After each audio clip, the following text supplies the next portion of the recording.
It was a bitterly cold morning in late February when Michael stepped out of his cabin, nestled deep in the forest he called home for the past 3 years.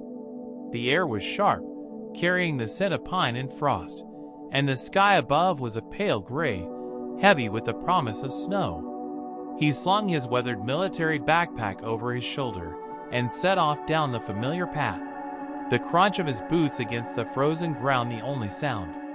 These walks had become a ritual, his way of clearing his mind after years of hardship, overseas tours, a divorce that left him feeling hollow, and a restless search for something quieter. The forest had offered him that peace until today. He hadn't gone far when a sound stopped him dead in his tracks, an agonized growl that rolled through the trees like a thunderclap. Birds scattered from the branches above, their wings beating wildly against the stillness.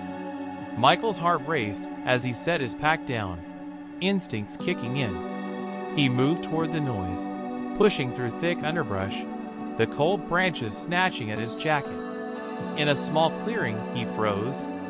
A massive grizzly bear lay sprawled across the earth, its front leg caught in a rusted metal snare. Blood pooled around it, and its thick fur was matted with dirt. The bear strained against the trap, its paws digging into the soil, but exhaustion slowly overcame it. With a final shudder, it collapsed, its breaths ragged and uneven. Michael's chest tightened. He'd encountered bears before. Living in the woods made it inevitable, but this was different. The bear's suffering stirred something deep inside him, a mix of fear and sympathy. He took a cautious step forward, but the bear's head jerked up, a low growl rumbling from its throat. Her fur stood on end, but there was no real threat in her posture, only desperation. Michael stepped back, hands raised, unwilling to provoke her further.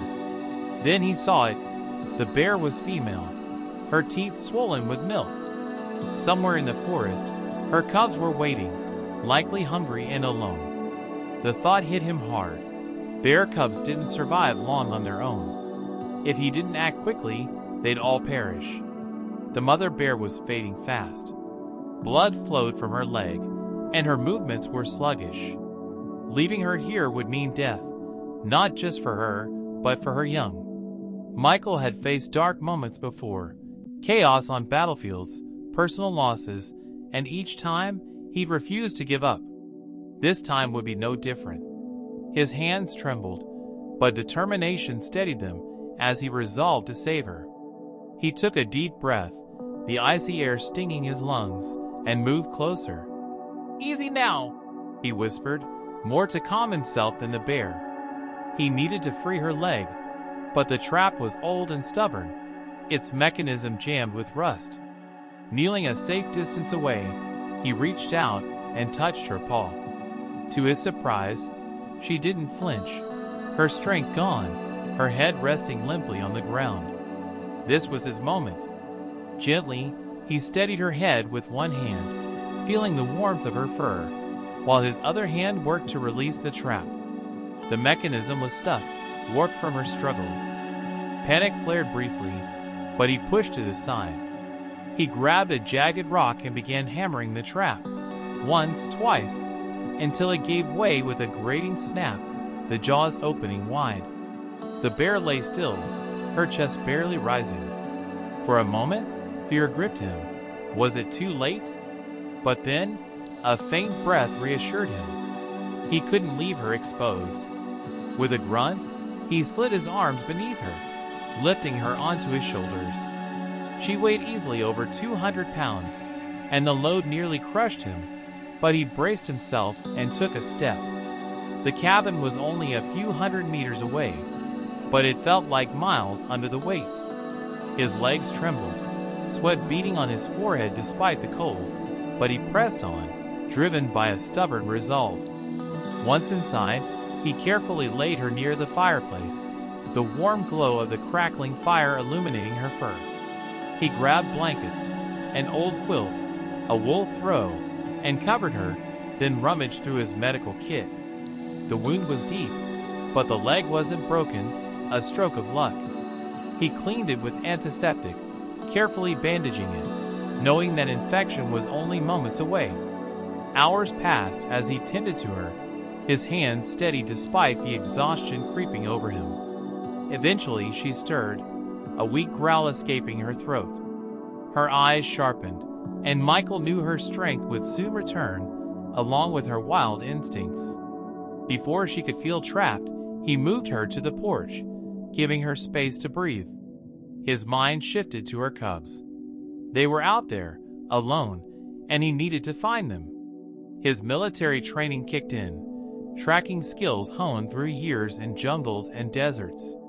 Mother bears stayed close to their young, so he began near the clearing, scanning the ground for signs: broken twigs, faint paw prints.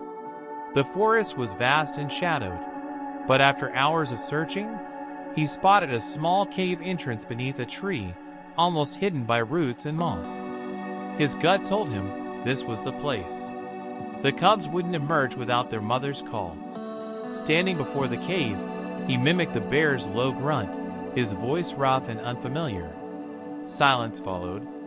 He tried again, louder this time. Nothing. Just as doubt began to creep in, a tiny cub stumbled out, weak and hungry. Two more followed, drawn by their sibling, all three frail and trembling. Michael couldn't carry them by hand, so he pulled a cloth sack from his pack, gently placing them inside and securing it loosely. First, he crawled into the cave, cold, damp earth against his knees, to ensure no other cubs were left behind. Relieved to find it empty, he slung the sack over his shoulder and made his way back. As he neared the cabin, the mother bear stirred, her ears twitching at the sound of her cubs' whimpers. She let out a deep, urgent call that echoed through the trees.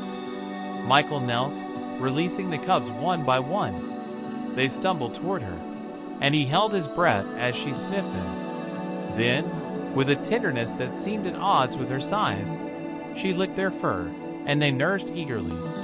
Relief flooded him, a weight lifting from his chest. He tossed her pieces of fish from a bucket, trout he caught the day before, keeping his distance. She ate warily, her strength returning. Over the next few days, he left food on the porch, watching as the cubs grew bolder, even scampering inside to warm themselves by the fire. He gently nudged them out, a faint smile tugging at his lips. But one afternoon, returning with firewood, he stopped in his tracks. A group of large bears surrounded his cabin, 5 or 6 of them, their massive forms tense. Fear gripped him until he realized they weren't hostile. They'd followed her scent, her family come to reclaim her. The cubs rushed to him, yipping, but the adults growled, protective. Before he could back away, the mother bear snorted sharply, and the others relaxed, though their eyes remained on him. Michael retreated inside, watching through the window as they nuzzled her, the cubs weaving between them. Days later, he woke to soft growls fading into the distance. On the porch, he saw her standing, her cubs at her feet. She met his gaze briefly, then rumbled, a final sound, before leading them into the woods. They disappeared into the trees, gone for good. Michael stood there, the cold wind brushing his face, and smiled. He'd saved them, a mother and her cubs, against all odds. That was enough. If you liked the story, hit like and subscribe. What do you think of Michael's choice? Let us know in the comments.